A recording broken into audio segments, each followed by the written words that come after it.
Hi friends, మా ఇంటి దగ్గర సాయిబాబా గుళ్ళో అనగాష్టమి వ్రతము చేశారు. ఆ వ్రతానికి మేము కూడా వెళ్ళి ఆ స్వామి పూజ చేసుకున్నాము. ఆ యొక్క వీడియో నేను ఇప్పుడు మీకు అప్లోడ్ చేశాను.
అనగాష్టమి వ్రత మహత్యము వ్రత కథ.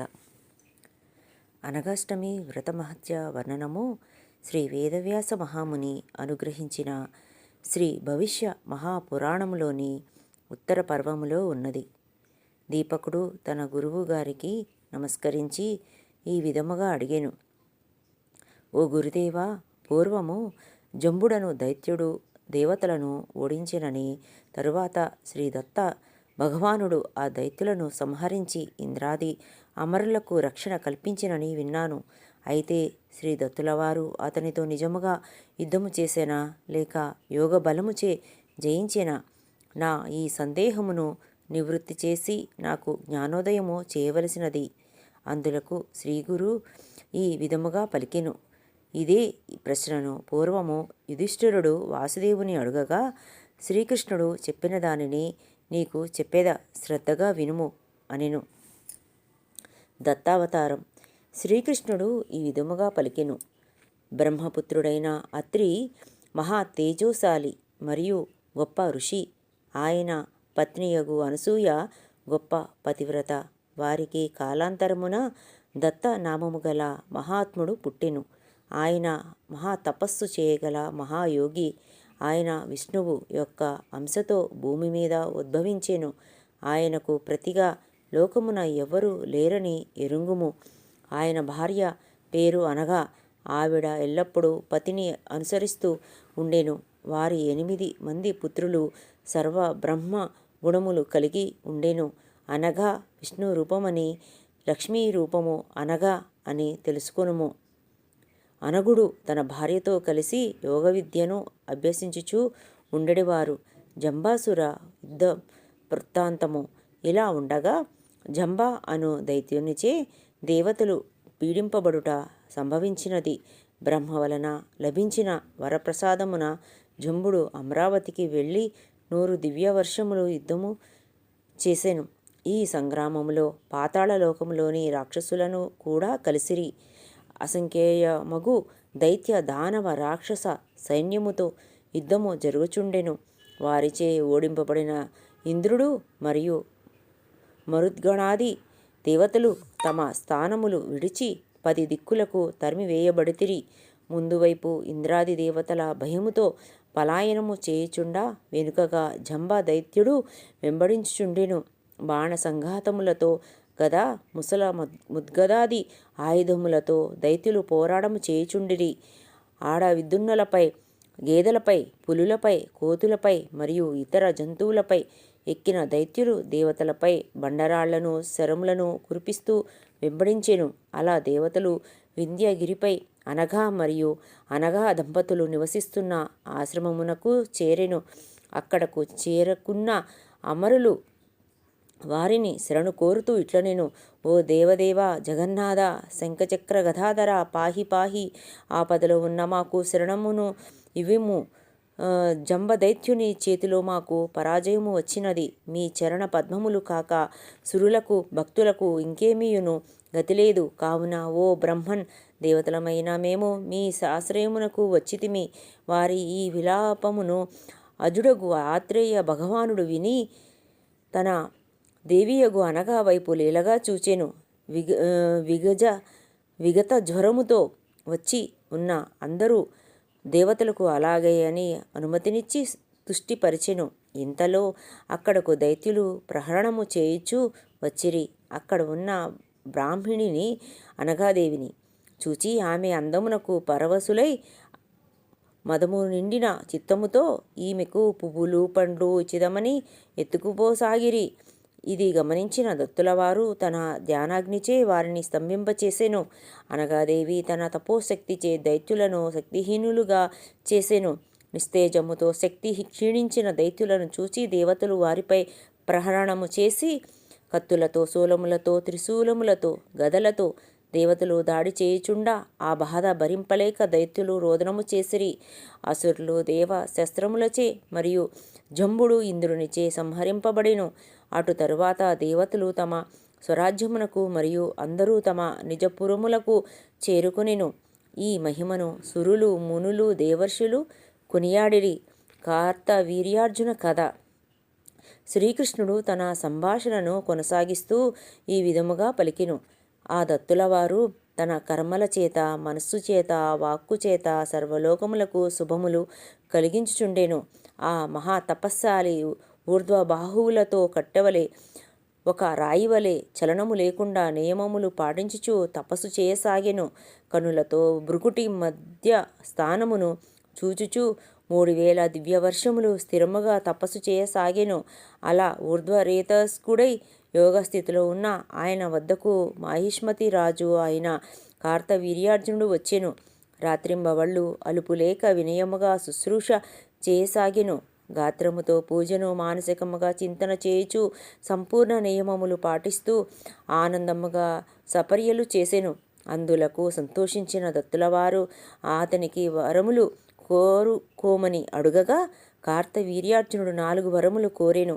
మొదటి వరముగా సహస్రబాహువులను, రెండవ వరముగా అధర్మ మార్గమున వెళ్లకుండా ధర్మము వైపు ఉండుటకు సరైన మార్గదర్శనమును, మూడవ వరముగా పృథివిని మొత్తము తన ధర్మ మార్గమున గెలిచి ధర్మముగా ఏలిటయును, నాలుగవ వరముగా సంగ్రామమున మహాయోధుని చేతిలో మాత్రమే వీర మరణము పొందుటయ్యను వరములు కోరెను. అందులకు దత్తులవారు ఆనందముగా వరములిచ్చి విస్తారమైన రాజ్యమును, అద్వితీయమగు యోగ విద్యను ప్రసాదించెను. అటు పిమ్మట ఆ రాజు చక్రవర్తిత్వమును, అష్టసిద్ధులను పొంది 7 ద్వీపములు, పర్వతములు కలిగిన పృథివి మొత్తమును తన సహస్రబాహువుల ప్రభావముతో ధర్మముగా జయించెను. అన్ని ద్వీపములలో 10,000 యజ్ఞములు చేయుచు ఆ మహాబాహువు అందరికీ ఘనముగా దక్షిణలు, బహుమతులు ఇచ్చెను. అన్ని యజ్ఞ వేదికలను స్వర్ణ స్తంభములతో శోభాయమానముగా అలంకరింపజేసెను. గంధర్వులు మరియు అప్సరసల నిత్యగాన నాట్యములతో యజ్ఞవాటికలు శోభిల్లెను. ఆ రాజసింహుని చరితమును, మహిమను చూచి కార్తవీర్యుని మించి లోకమున వేరొకరు లేరని అనిపించెను. యజ్ఞములు, దానములు, తపముల చేత విక్రముడి వలె ప్రశంసింపబడెను. తన ఖడ్గముతో, శరములతో, తన యోగ శక్తిచే 7 ద్వీపములు తిరుగుచు చూచుచుండెను. ఆ రాజు ప్రభావం చేత రాజ్యమున ద్రవ్య నష్టము, శోకము, అనారోగ్యములు లేక ప్రజలు ధర్మము వలన రక్షింపబడుచుండిరి. 85,000 సంవత్సరములు పాలించుచు ఆ నరాధిపుడు రాజు చక్రవర్తి వలె పశువులను, క్షేత్రములను పాలించెను. ఆ అర్జునుడి యోగశక్తి వలన పర్జన్యుడు వృష్టిని ఇచ్చెను, వానలు కురిసెను. తన సహస్ర బాహువులతో సముద్రములను శోషింపజేయు 1000 సూర్యుని వలె ప్రకాశించెను. కర్కోటకుడు ఉన్న పురమును జయించెను. క్రీడా విలాసమున నర్మదా నదిలో ఎదురీత చేయుచు నదిని అడ్డగింప అతని ధాటికి జలము పీడనమునకు గురి అయ్యి అందమైన స్త్రీవలే అందం దూరముగా జరిగెను. వెనుకకు ప్రవహించినది. తన సహస్రబాహువుల తాడనము వలన సాగరము అల్లకల్లోలమై తిమింగలములు మృతి చెంది పాతాళమున గల అసురులు నిశ్చేష్టులైరి. రావణుడు వశపరుచుకుని మహిష్మతిలో బంధించెను. తరువాత పులస్త్య ఋషి అభ్యర్థనను గౌరవించి రావణాసురుని విడిచెను. కానీ విడుదల అయిన రావణుడు అవమాన భారంతో పులస్త్యుని నిందించెను. ఒకసారి ఆకలి వలన భిక్షకు వచ్చిన చిత్రబాణునికి అగ్నిదేవునికి సప్తద్వీపములలోని పంటలను, లతలను, వృక్షములను భిక్షగా ఇచ్చెను. ఇటువంటి గుణములు కార్తవీర్యార్జునకు కేవలము యోగాచార్యుడైన అనగా దేవుని కృప వలన మాత్రమే కలిగెను. అలాంటి యోగి వరము లభించిన కార్తవీరుని వలన మర్త్యలోకమున అనగాష్టమి వ్రతము ప్రసిద్ధి చెందెను. అనగా నామ వివరణ. అగము అనగా పాపము.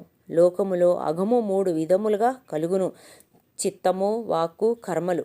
అలాంటి అగమును నాశనము చేయువాడు అనగుడని తెలుసుకొనుము. అనుగుని విధి విధానమున అర్చించిన అష్టగుణములు, అష్టైశ్వర్యములు కలుగును. అణిమ, లగిమ, ప్రాప్తి, ప్రాగమ్య, మహిమ, ఇసిత్వ, వసిత్వ, కామ, వసాయిత అను 8 యోగ సిద్ధులను అర్చించుట వలన మోక్ష లక్షణములు సిద్ధించును. కావున భక్తితో దత్తనామమును స్వీకరించిన అగములు అంతమగును. జగత్తును అగరహితముగా చేయు అనగుడు దత్తులవారు నా అంశయే అని తెలుసుకునుము. అనగాష్టమి వ్రత విధానం. ఇది వినిన యుధిష్ఠిరుడు ఇటుల పలికెను: ఓ పుండరీకాక్ష, ఈ సర్వరాజు అయిన కార్తవీర్యార్జునుడు చేసిన వ్రతము ఏమిటో, వాటి మంత్రములు, సమయములు, ఏ కాలముందు ఏ తిథులలో చేయవలెనో నాకు చెప్పుము కేశవా అనెను. అందులకు శ్రీకృష్ణుడు ఈ విధముగా చెప్పసాగెను: మార్గశీర్ష మాసములో కృష్ణపక్షములో వచ్చు అష్టమి తిథి యందు బహుపుత్రులతో కలిసి ఉన్న అనగా మరియు అనగా దంపతులను ముందుగా శాంతపరిచిన, శుద్ధి చేసిన భూమి భాగమునందు పత్రముల చిత్రము యందు కలసములతో గాని, పద్మముల యందు గాని, లేక దర్భల యందు గాని స్థాపించి పూజింపవలెను. ముందుగా స్నానమాచరించి పుష్పములు మరియు సుగంధములతో విష్ణువును ధ్యానించి ఋగ్వేదములోని రుక్కులతో అర్చింపవలెను. వాసుదేవుని అంశ అయిన అనుగుని లక్ష్మి అంశ అయిన అనగాని హరివంశములో చెప్పబడిన ప్రద్యుమ్నాదులను వారి పుత్రవర్గమని భావించి అర్చింపవలెను. ముందుగా శూద్రులకు, విప్రులకు నమస్కరించి ఆ కాలంలో లభించు మంచి ఫలములు, కందములు, శృంగాటములు, సింగడులు, రేగులు మొదలగు వివిధ నైవేద్యములను గంధ ధూప దీపాదులతో సమర్పించవలెను. అటు తరువాత ద్విజులతో, సంబంధీకులతో మరియు బంధువులతో భోజనం చేయవలెను. వ్రతము చివరిలో కనీసము ఏ ఒక్కరినైనా ఈ వ్రతము చేయుటకు ప్రేరేపింపవలెను. ఈ వ్రతము అజీవనము చేయదగునది అను సత్యమును నేను చెప్పుచున్నాను. కనీసం 1 సంవత్సరమైనా చేయవలెను. ఆ రాత్రి భగవత్ సంబంధమైన నటనము, నాట్యము, గానము మొదలగు వాటితో జాగరణ చేసి నవమి నాటి ప్రభాత సమయములో దేవతా ప్రతిమలను నీటిలో విసర్జనము చేయవలెను. ఇట్లు ఎవరైతే యుక్తులతో శ్రద్ధగా ప్రతి సంవత్సరము చేయునో వారు సర్వపాపముల నుండి విడుదల పొందెదరు. కుటుంబము వర్ధిల్లును. విష్ణువు వారి పట్ల ప్రసీదుడగును. 7 జన్మముల వరకు ఆరోగ్యము కలిగి తదుపరి పరమగతిని పొందును. ఓ కౌంతేయ ధర్మరాజా, అగమును శమింపు ఈ అనగాష్టమి వ్రతము నేను చెప్పిన విధముగా చేయువారు కృతవీరుని కార్తవీర్యార్జునుడి వలె యశోవంతుల గుదురు. శ్రీగురువు పలికెను: దత్త కథనము నీకు చెప్పి తిని జంబుని పరాజితుని చేసి దేవతలకు రక్షణ ఇచ్చిన కథను, ఆ యోగి యొక్క యోగచర్యలను అనగా నామ వివరణము అనగుడు సంతోషించి భక్తులకు వరములిచ్చి వ్రతమును చెప్పియున్నాను అని చెప్పి ముగించెను.